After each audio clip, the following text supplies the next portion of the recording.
Okay, so bonjour tout le monde. Je suis Pamela Isfeld, la présidente de La Paz, and I'm very happy to welcome everyone here to our December PAFSO breakfast with our friend and colleague Roxanne Dubé. Before I start, I would like to acknowledge that I am chairing this meeting from the unceded territory of the Algonquin and Anishinaabe people, and we acknowledge and respect them as the past, present, and future guardians and caretakers of these lands. And I encourage all of you to take a moment just to think about where you are joining from and the traditional people of the places that you are joining from. Um, I am not going to do a long introduction to Roxanne because I don't think she really needs one with us. Roxanne has been a long-standing colleague at Foreign Affairs, now GAC. She has served as High Commissioner in Zimbabwe and as Consul General in Miami.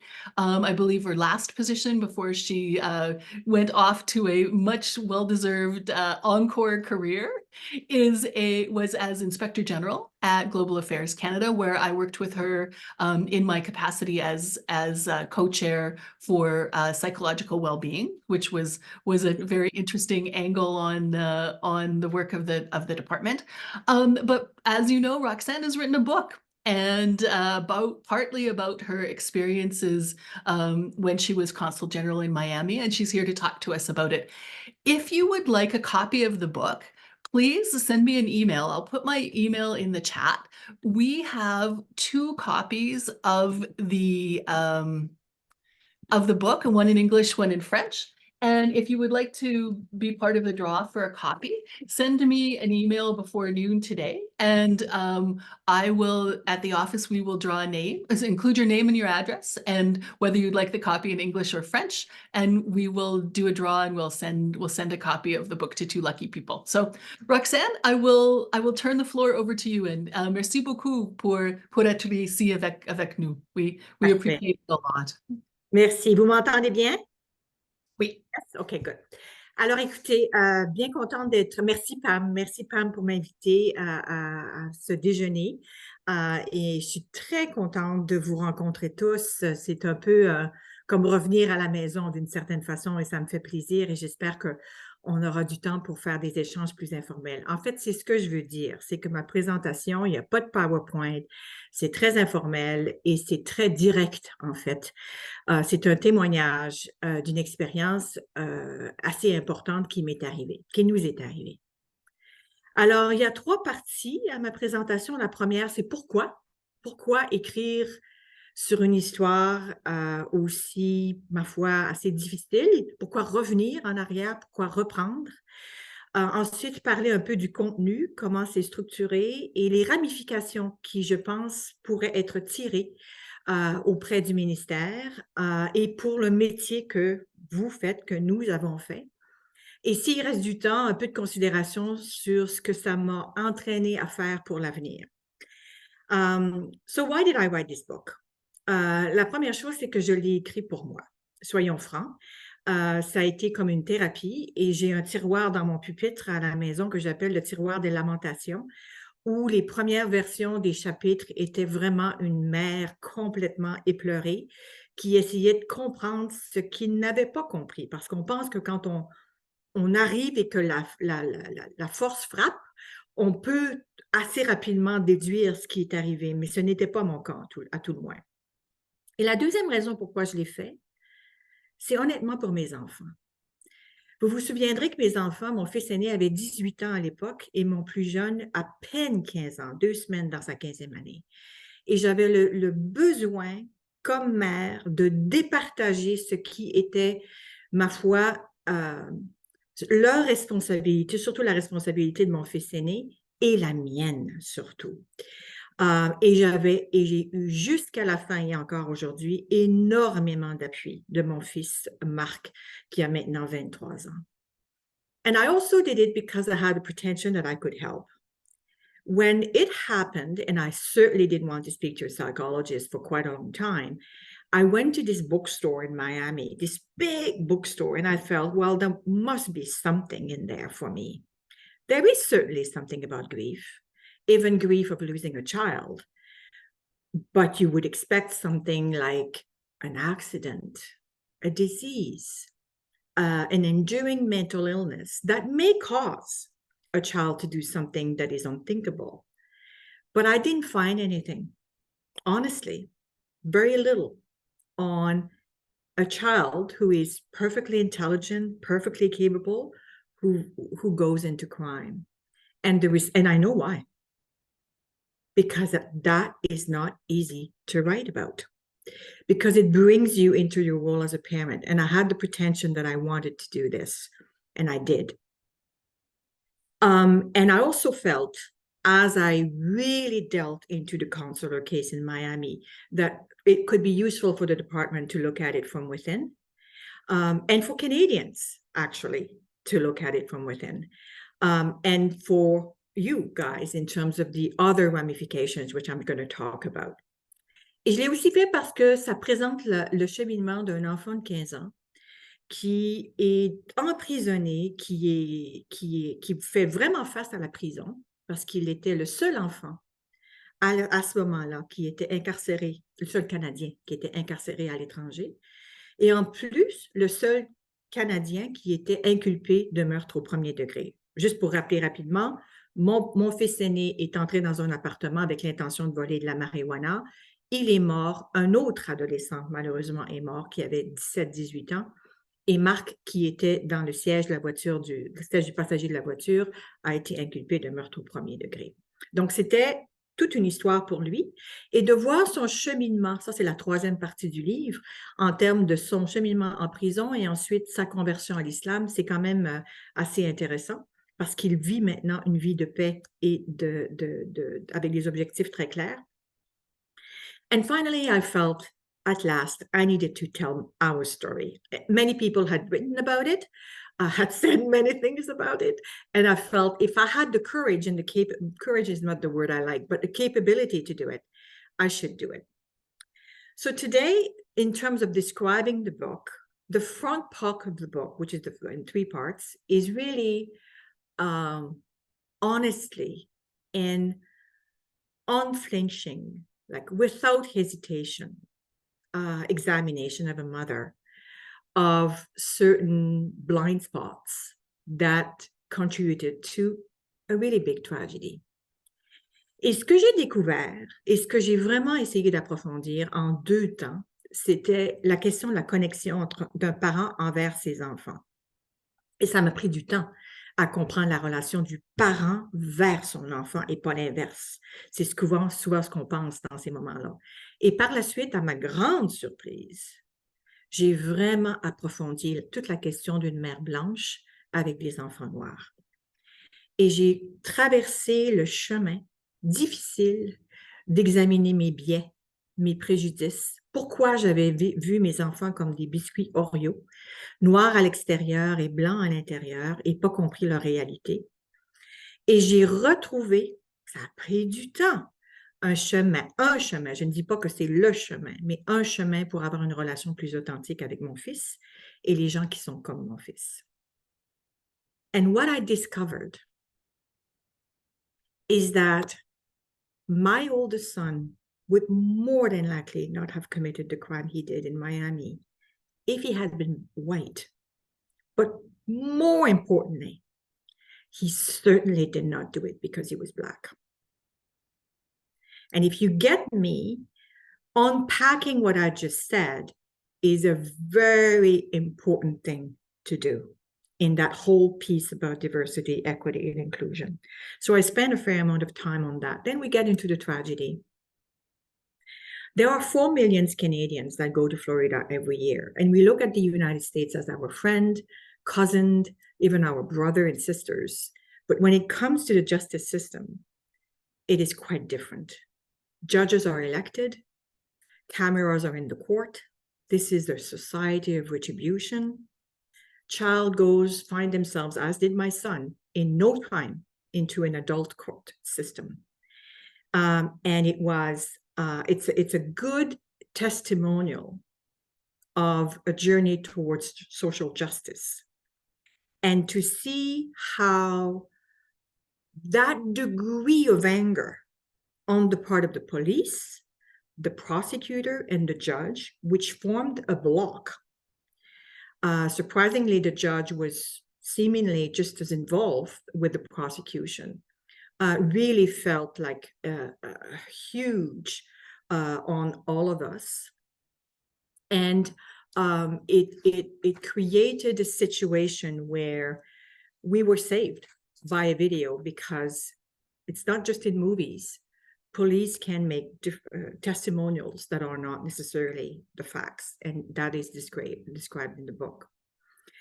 So from the department's perspective, it presents the limits, the parameters, the nature of what the consular service can offer to Canadians abroad and to Canadians who are subjected or examined through the Consular Vienna Convention.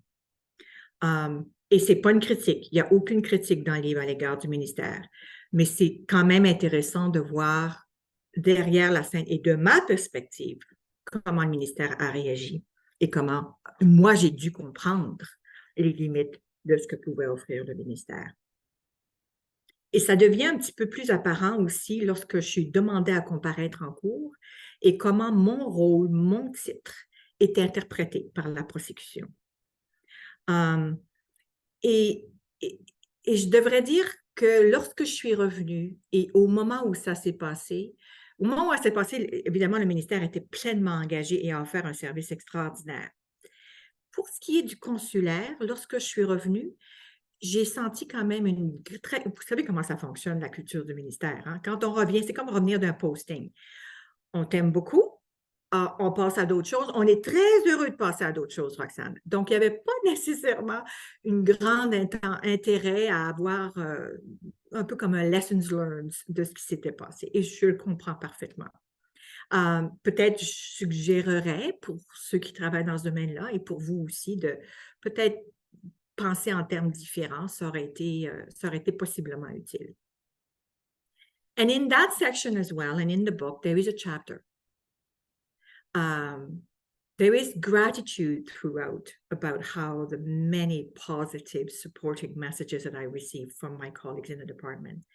There is a chapter also about how an employer who is entrusted with projecting an image of Canada that is positive for the purpose of defending our interests, promoting our values, deals with one of its own in a fairly senior position who is involved in a situation that tarnishes that image. So I talk about that. It's very honest. It's very straightforward. And in that, I would say if you have a colleague, and there was a beautiful message by Daniel Jean at the time, if you have a colleague that is in trouble out there, oftentimes the department will say, well, let's limit the communications. Let's make sure that this person, has some space to breathe.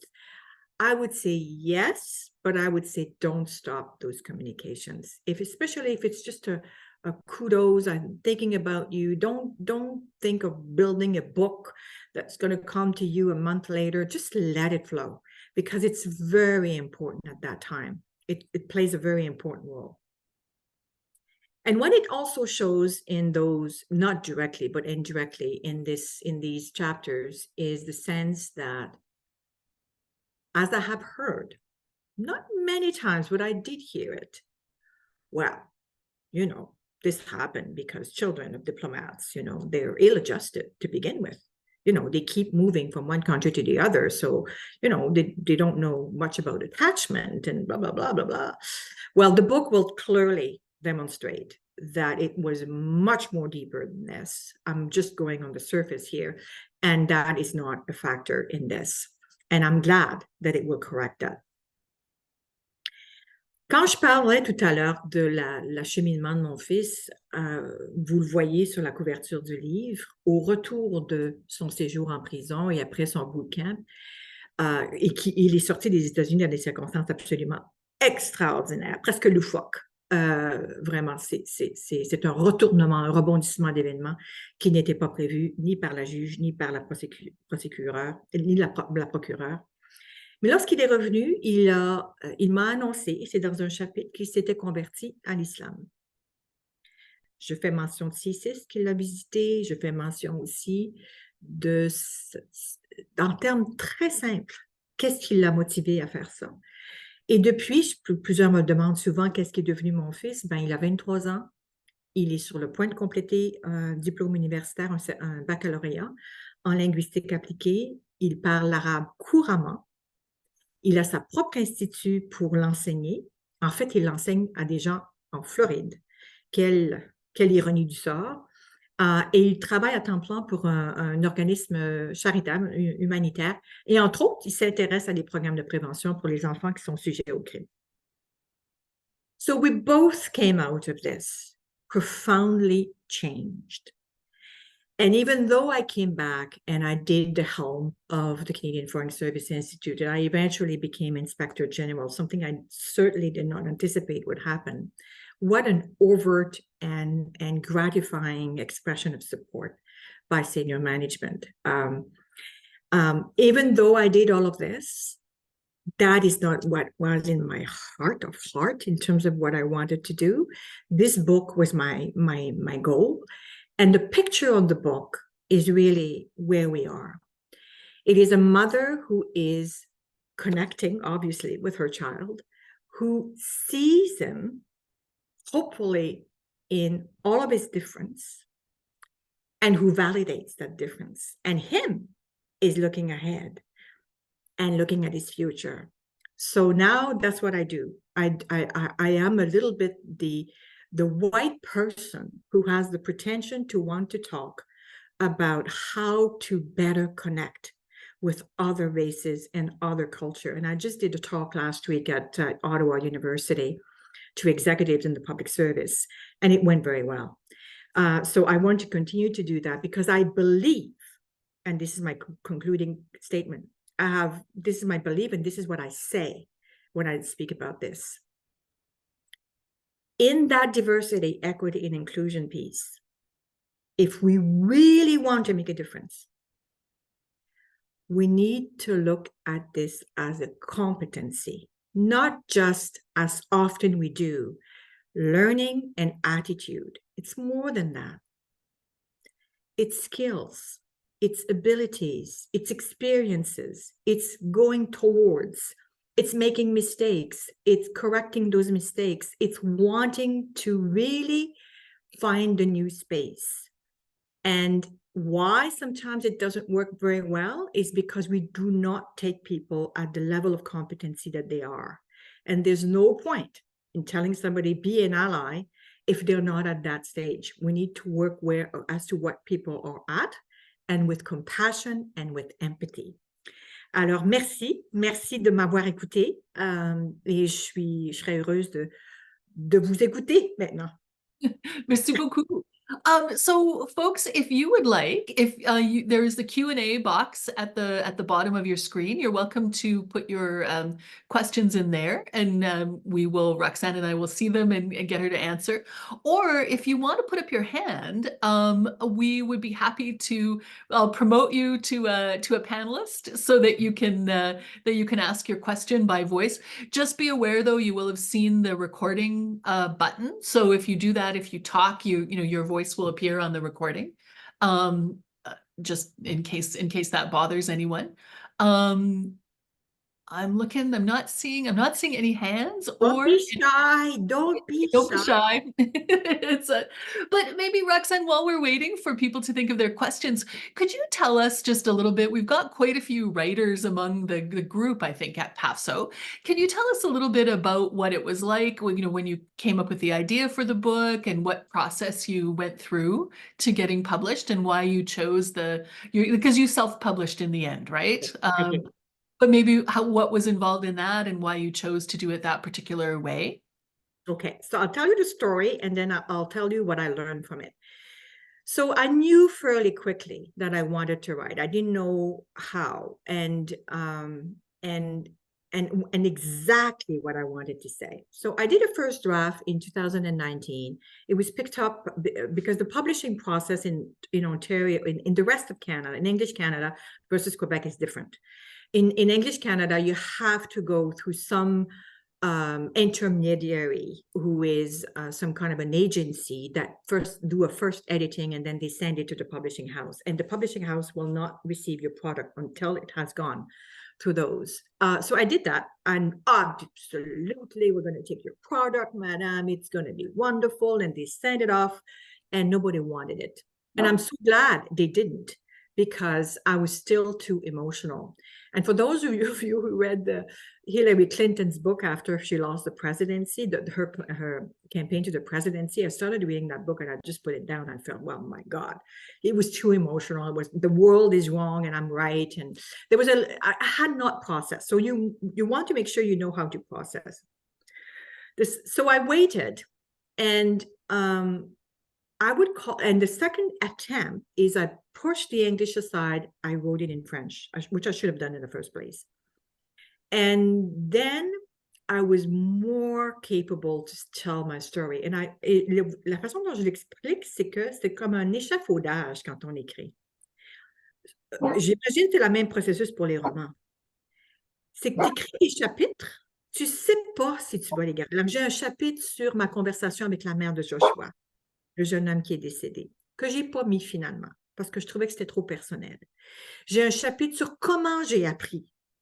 C'est incroyable le niveau de détail dont on se souvient. J'ai tout ça, je ne l'ai pas mis. Je me suis dit, je n'ai pas besoin de ça. J'avais un autre chapitre sur le traitement des médias par rapport à notre situation. Je ne l'ai pas mis finalement. Et au fil du temps, à mesure que j'ai trouvé et en rejetant ça et en allant, c'est quoi que je veux dire? C'est quoi que je veux dire? C'est quoi que je veux dire? C'est là où j'ai finalement trouvé ma réponse. Et dans mon cas, c'était comme d'essayer de fermer une porte, puis j'arrivais jamais à la fermer. Je manquais d'humilité, je manquais d'honnêteté. On se raconte beaucoup d'histoires quand il s'agit de voir à ses responsabilités. Mais à un moment où j'ai senti, oui, j'ai compris, je suis prête. I own this story and I'm prepared to tell it. So that was that. So I was, and then I went to, you'll be interested in it, it's a long response, but I went to, I'm part of the board of M Canada, the former ambassadors of Canada, and we do a writer's luncheon every year. And I had a number of my colleagues getting up there and saying, I self-publish and I self-publish and I self-publish. And I said, why not me? And I looked into this, and it's a lot more doable than you would think, especially if your goal is not to, necessarily have a bestseller, because the whole promotion process is in your hands when you self-publish, but you feel, no, I own my story and I'm prepared to tell it. And the beauty of self-publishing is you control everything. Everything, all the rights on your writings stay with you. So I was able to make every single decision, including the cover page. And now, and through this little boutique in Montreal called Bouquinbec, I got some editing support, really good editing support. I got some infographic supports. I got them to accompany me in the printing of it, and now they have it online. But because I owned it, then I took it and I brought it to Amazon on the English side for them, because I want to promote that little boutique in Montreal on the French side. So that's my story. And honestly, I highly recommend it to you, honestly. Thank you. That's good to know. I mean, I was quite surprised. I went to the M Canada lunch for the first time this a couple weeks ago, where I saw Roxanne present on this. And I was quite surprised that there was really only one person in the room who was traditionally published. Everybody else had pretty much decided to go the self-publishing route. I think because, the other stuff is just, there's too many gatekeepers on the other side. And if a book doesn't seem like it's going to be a bestseller, then, agents and so on are not necessarily interested. I apologize for my dog. There must be a squirrel just outside the window on the other side of the room there. Yeah, a lot of good books that people are deciding exactly that they want control over, and that they're going to do themselves. and get their stories out there. Did you find, how was the department's reaction to your book? I mean, it's not it's certainly not a tell-all about the department. I was gonna say, if people have that kind of questions, I do have the power to turn off the recording for a moment while, if you have a question like that you want to ask. But how was the reception? Were they happy to see your book, or at least accepting of it? Yeah, so far. I mean, I honestly, there's nothing critical of the department in the book. I think it's going to be a really good. Um, in fact, it's in part why I did it too, is to put a marker. People wondered, right? What was the reaction inside at the time and since? And it was. I can say in all honesty, I never felt judged. I just felt the department was trying to deal with the difficult situations and took its time to do it. But I would also say that in order to make sure that my book would be understood when it would be published, I did go to those high level figures, Peter Bean, Daniel Jean, that I quote specifically in the book to make sure that they were in agreement with what I said. And I reconfirmed that with Peter last week. So that was a way to validate that they were behind me. And since then, I put it up on LinkedIn, and Chris McClellan sent his regards and said he bought the book, and others. I hear, what I hear the most is, which I had not anticipated, is the contribution that it makes in just sharing the story, right? Just sharing the story was not expected, and maybe there's some good in there, and what it can do to help young people. Young people is what I hear the most. Young people who suffer from depression, who are potentially lost and stuff, and that book can be helpful in this way. So far, nothing but excellent reaction. And in the process of doing this, I communicated with Miami, not our consulate yet, but some of the media there, because I needed to have some rights on the pictures in the book. And they immediately said, no, we want to have an interview. So I haven't done that yet, but we will. And so we'll see. We'll see. You tell me. Yeah, no, I've heard only good things. And I think, I don't know if you were following the Senate report that just came out. I mean, one of the things that they recommend for global affairs is that, they should get information out more about what the department does, what the Foreign Service does, what life is like in the Foreign Service, so that Canadians are aware of what's going on. And you've done that on several levels in this book, right? The experience of someone, a human living in this situation, working in this position, having these responsibilities, and also a good understanding for people of how the consular process works, what they do, what happens if you're charged with a crime like that. Someone is charged with a crime like that in the US. I mean, that's very valuable information that is not available readily. So, I Yeah, mean, and it will humanize the profession, because I cannot tell you how many times on the social medias or with people talking to me, the word privilege was used. We are seen as being privileged in the métier that we do. And I think the book will demonstrate that it's just a family story. And it's also in terms of finances, that we're not living in a more privileged way than others. So I think that will be good to do. And it's also, I mean, no doubt you would imagine that I was attacked by some people on social media with respect to, well, there you go. She must be having a cocktail. She must be doing this. She's interested in her career and blah, blah, blah, blah, blah. And it's all the degree to which, I have to say this, the degree to which the anger was directed at me as the mother was significant. So it will show, yes, obviously there were some issues of connection and of intimacy with my children, but hopefully people will see through this, that this was not because, again, I was a working mother. It was because of other circumstances. I hope. We'll see. Excellent. Yeah, no, I'm glad to hear that, you know, it's all going well. Sorry, I'm just distracted because I just had two questions come in really quickly. One of them is from Melanie is how did the experience itself with your son and the experience of writing the book change you? What are some of the gifts that you derived from this very challenging situation?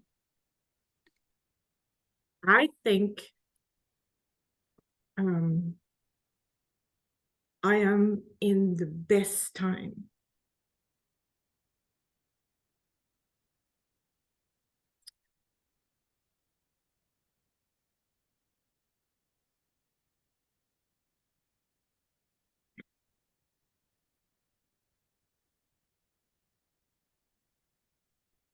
Sorry.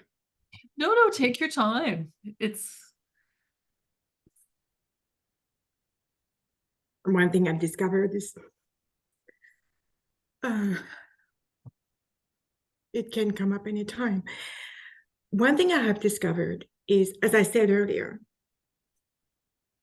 I wrote this book in part for my children. So it's a bit of a me rendering to Jean and Marc. And what I am today is what I said at the end of my presentation. Is, I meet with a number of my colleagues and they say, well, I'm in retirement and I don't quite know, how to figure this out because it's a white page and, I'm trying. Not for me. I am very clear as to what I want to do. And do you know how beautiful that is? Like, I have a purpose in life and I find it's very clear. And I'm only happy in a way that I was able to let go of all the considerations you have to have when you work on a full-time basis and to concentrate more fully on this. So it has profoundly changed our life. In one of the earlier versions of the title of the book, I had written Miami Saved Us. And I didn't in the end because I wanted to pay respect to Jean. But it truly did. Marc would be the first to say that he is now disciplined. He has purpose in his life. He knows, and you know how powerful that is to sit beside your child and you feel, and you see this in the book, by the way, you see him grow and his strength is how lucky he is at 23-year-old to have a sense of what he's here to do. And the connection with him and him between him and I is strongest. How it has changed us, I'll finish on that, is that I don't have a lot of patience anymore for what I would call non-authenticity, pretension, status, machin. I need trust. I need truth. I need people who can share the right things. And I think that's why I'm good at what I'm doing now. And that's why I think I was appointed Inspector General, because I was bringing to a certain degree this thing where I would see other colleagues in trouble. I mean, there are a fair amount of near misses out there, but you have to approach this with empathy. And I'll finish with this. I really believe that I have a contribution to make in that piece about how a white person is walking the walk truly in that towards racially different, towards culturally different people, towards diverse people, towards different people in some ways. And I go to task in the book on that, and I've done international and national training since then, to really put some layers of depth to what I'm trying to do. So that's how it has changed us. And I'm a grandmother. My son Yeah. has a little girl. Oh, Yeah. very cool. Very Yeah. cool. It's that so that kind of leads me, we have another question which you kind of talked about and you definitely talk about in your book. So I don't want to we want to encourage people to read the book, but at the same time I think this is a question a lot of people have in the back of their mind. You know, how do we as parents posted overseas positively or negatively affect our children's lives and their development as we serve Canada and Canadians 24/7? Is it worth it dragging families to foreign locations? I mean, I think you've kind of answered that, but I Yes. would also add maybe my little question to this as well.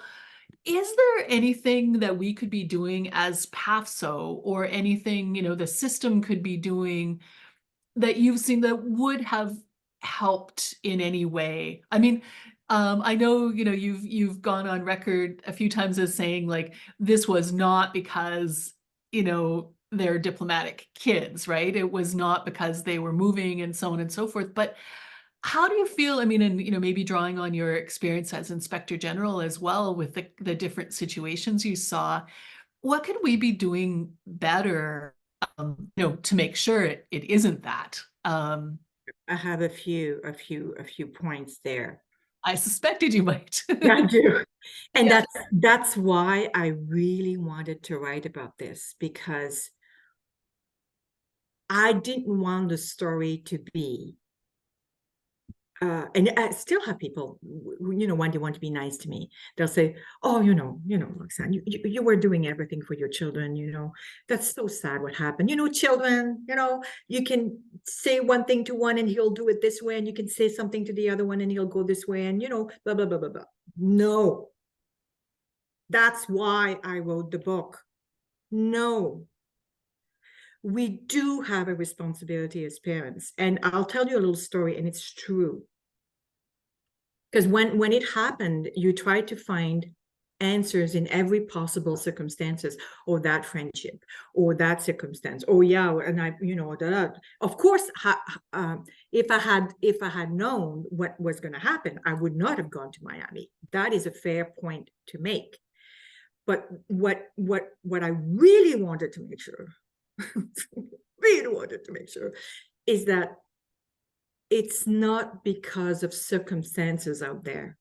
When the true learning came to me, it was in 2020, 5 years after it happened. I was sitting in my living room and I said to myself, but what is your responsibility, Roxanne? What was your relation to your child? And I thought, oh my God. I completely shifted my perspective on how, and you know what I discovered? I was angry at my oldest child, and I had not realized I was angry with him. So my point here has nothing to do with traveling abroad. It has everything to do with your emotions towards your child. If you are angry with your child, stop. This is about you. Because if we're angry, that's because we're hurt, and we make it about ourselves. And that's what you need to really delve into, to really see the other path around. And I talk about that. To your point, Pam, what can we do? I have for 4 years been the host of that training for the heads of mission. And I see them. I've been one of them. They do everything possible in that training to say, got it. I know, yeah, I know what I'm doing. I'm going there. Yeah, I've been chosen. I'm the right one. They absolutely do not want you to see their insecurities. And it's in part because, let's be frank, I don't think we have a lot of um,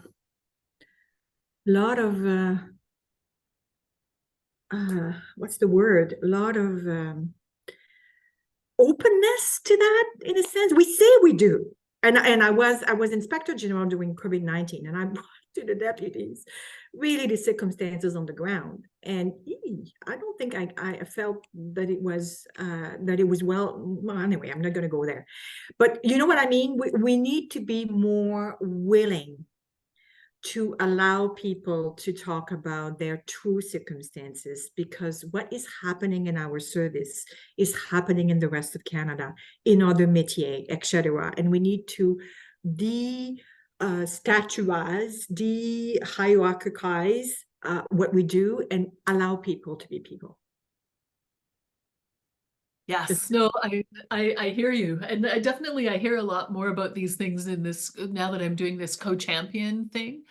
And I think so much of it has to do with just that culture of, saying, oh, we're open, we want you to be human, and then it kind of punishing people for making a mistake or admitting a vulnerability or, so obviously, you get mixed messages and it doesn't work.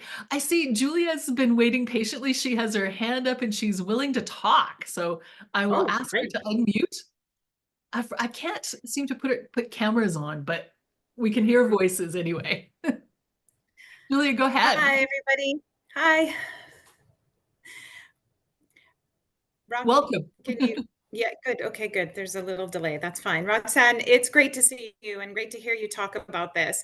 I'm an MCO and have been an MCO for a long time, and I was working as an MCO when all of this happened, and of course I remember it.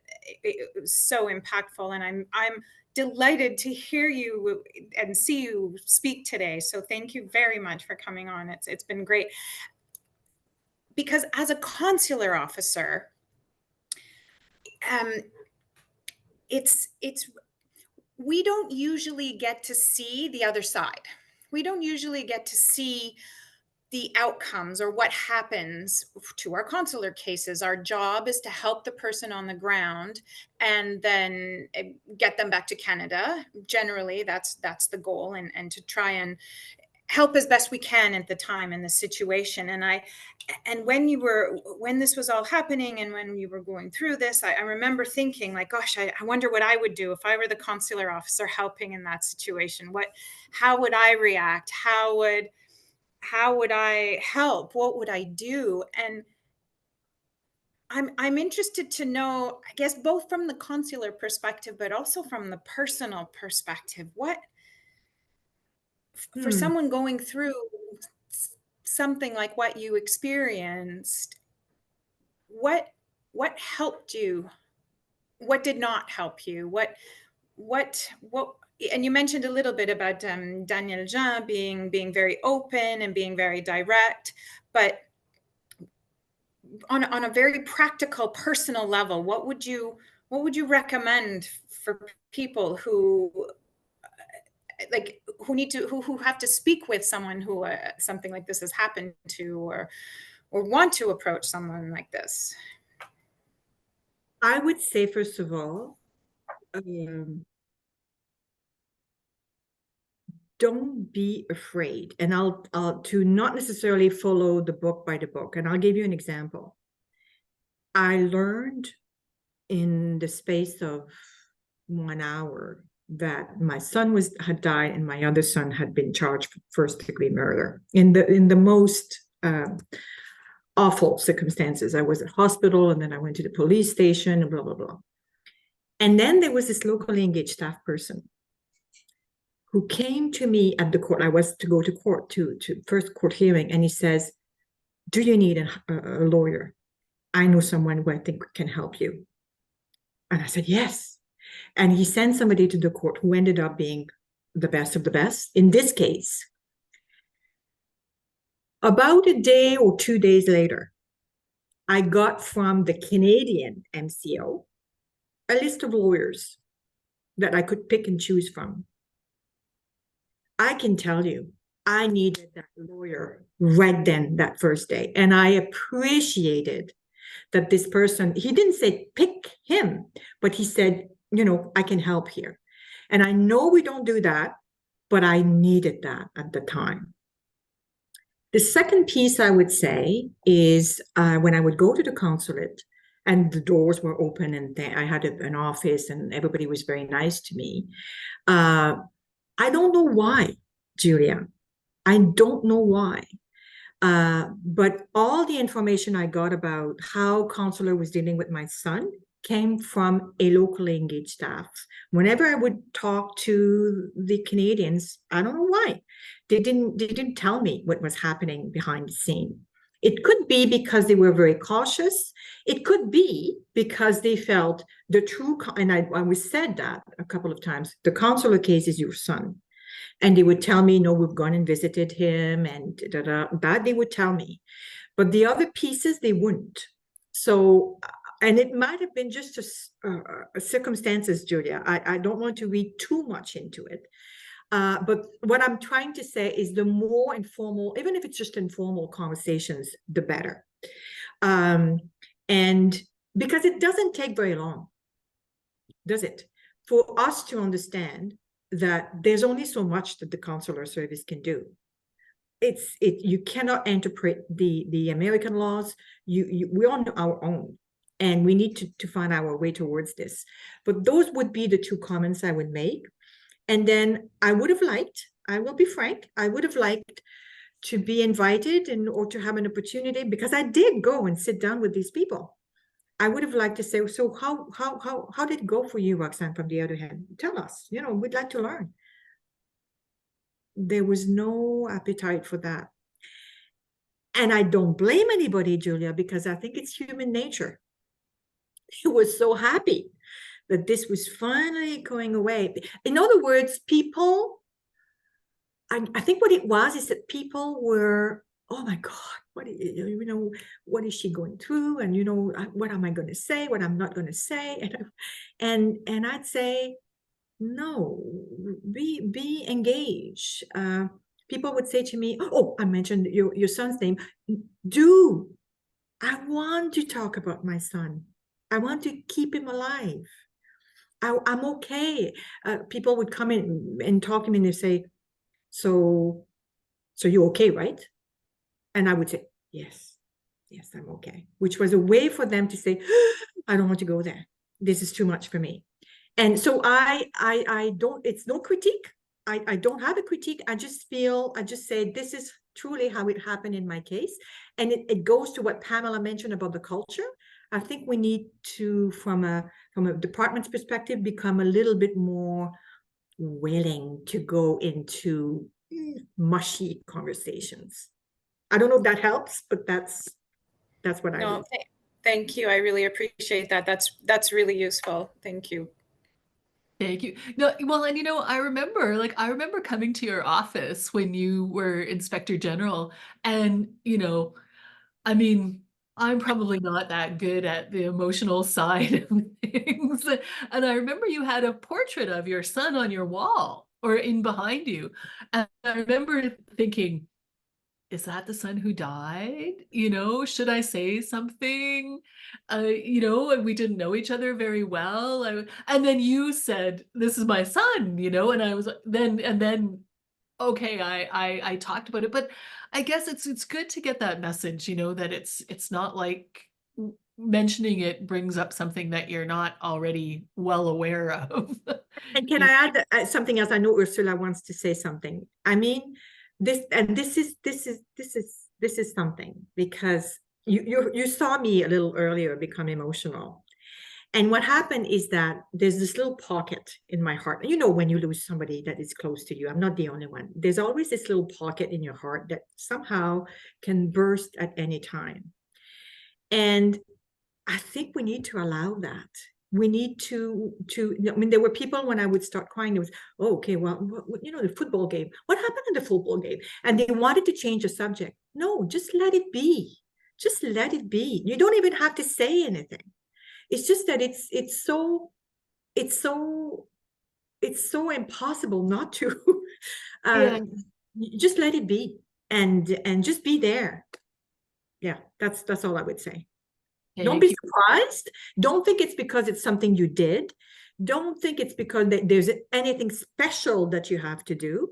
No, you just need to, in a sense, be comfortable that it is happening.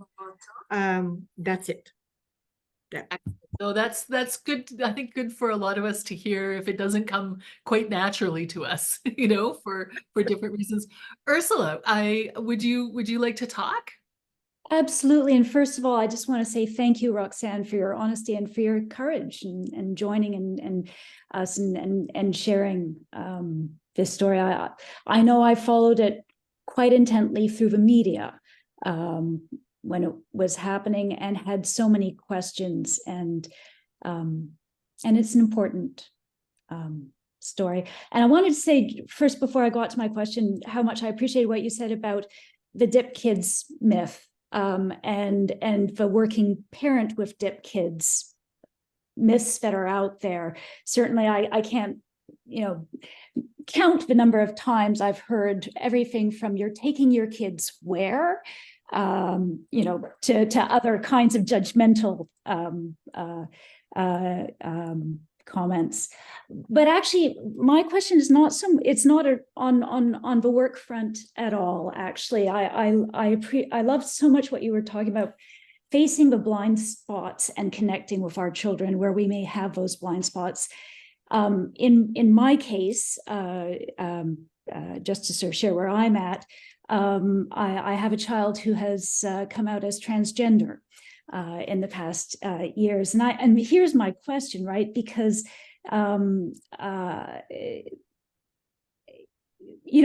we have so many false starts in the conversations, and this is not a new thing. This is a couple of years now, and I keep finding I have to start the conversation again, more honestly, perhaps listening better, because I'm not necessarily even there yet, connecting and truly listening. So I'd love to hear from you in terms of first steps, best steps in trying to overcome that difference and the difference between who you imagined your child is, and then coming to grips with where they are. So what worked for you?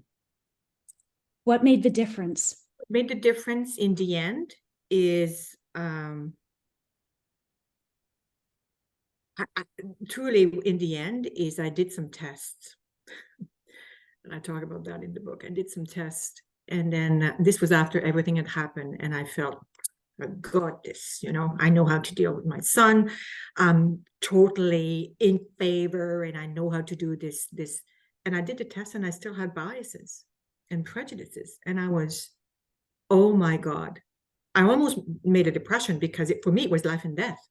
If I didn't get it right for my first son in part, I certainly needed to get it right. So I sat down with him. And my comment to you would be this, is it really started to connect with my son when, I don't know, when I felt, I don't get this, tell me. And I opened that space where I was truly wanting to learn it and not have any fear. And I say somewhere, we say to our children, I love you more than the world. And I was telling that to my oldest son. But if they don't, and I'm not saying you don't. Obviously, I love my children. And I'm so compassionate about me now. I did. But if they feel a dissonance, in my case, there was a dissonance. Yes, I love you, Jean, but listen, the contract I have with you as a mother is you're going to walk this way. And now you're not walking this way, and I don't like it. And I didn't realize how much of a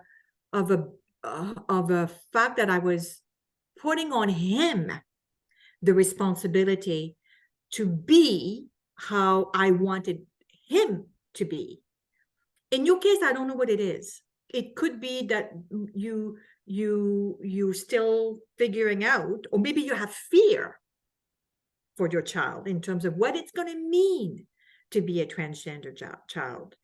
And the question is, in the conversation, is that what he feels or she feels is mostly how fearful you are?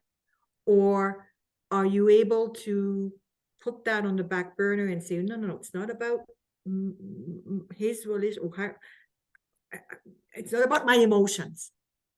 It's about how can I listen to this person. And I don't know, I'm going on a tangent here, Ursula, but I think it's yeah, I think that would be my little comment.